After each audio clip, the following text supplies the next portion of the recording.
समझनी है बेटा। अब दुनिया बहुत तेज गति से बदल रही है।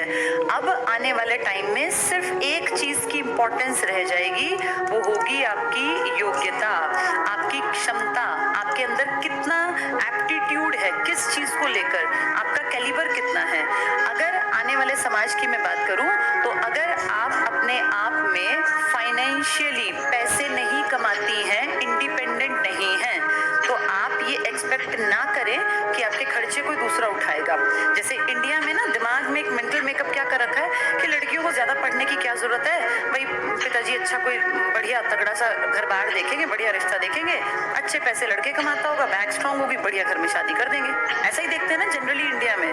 लेकिन बेटा एक तुम्हें बात बता दूं, जो लड़कियां ये सोच के कि भैया मेरी शादी अच्छे घर में हो गई, मुझे क्या जरूरत है ज्यादा माथा पच्ची करने की, किताब पढ़ने की, पेपर पास करने की, तो ये फैक्ट है कि आप अगर सिर्फ एक घर तक सीमित आने वाली पीढ़ी में रहेंगी।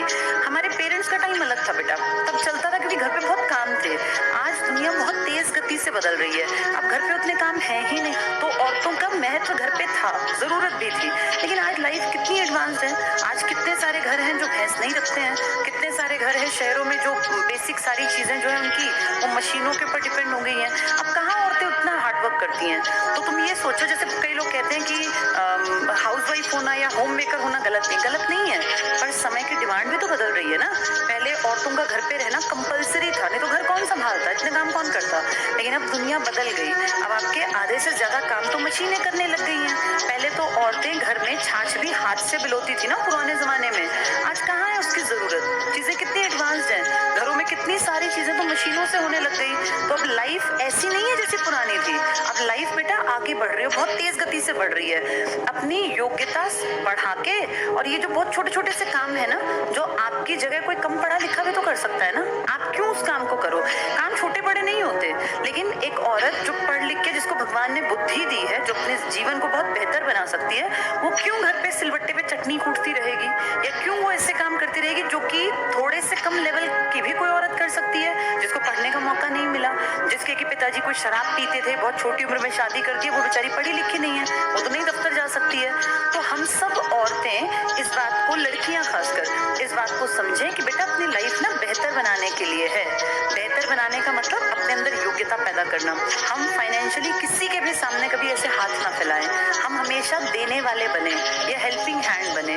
अपने फादर के घर पे हो, चाहे अपनी शादी के बाद हस्बैंड के घर पे हो, हम ये एक्सपेक्ट ना करें कि हम हमेशा पैसे मांगते रहेंगे या हमें हमेशा पैसे दूसरा आदमी देता रहेगा। कमाने में जितना जोर लड़कों पे पड़ता है उतना ही लड़कियों पे भी पड़ता है। तो ये सोचना कि मेरे खर्चे भी कोई दूसरा उठाएगा, क्यों उठाएगा बेटा। तुम भी तो, तुम्हें भगवान ने 2 हाथ दिए हैं, 2 पैर दिए हैं, बुद्धि दी है ना, पढ़ो लिखो और पैसे कमाओ। दूसरे से क्यों एक्सपेक्ट करते हो कि वो हमारे जिंदगी भर खर्चे उठाता रहे। तो काबिल बनो, योग्यता इकट्ठी करो और ये पैरामीटर थोड़े से बदल लो। किसी भी लड़की को, औरत को ये सोच के कि मैं खूबसूरत हूँ, मेरी तो शादी बढ़िया घर में हो ही जानी है और मैं तो, मेरे पिताजी जो है बढ़िया लड़का ढूंढेंगे, मुझे क्या जरूरत कुछ भी करने की, ये बेवकूफ़ी है बेटा, बहुत बड़ी बेवकूफ़ी है। हम इंसान पहले हैं और लड़का लड़की बाद में है। और एक चीज ऐसे भी सोचो कि लड़कों ने, कौन से बेचारों ने कांड कर दिए कि पहले वो अपने घर की जिम्मेदारी पूरी करे, फिर वो लड़कियों की जिम्मेदारी पूरी करें। उनके ऊपर भी तो तरस खाना चाहिए ना। वो बेचारे क्यों ऐसे, उनको हम सोचेंगे यही कमाते रहे, क्यों कमाते रहेंगे। ये लड़कों के साथ अन्याय है इतने सालों से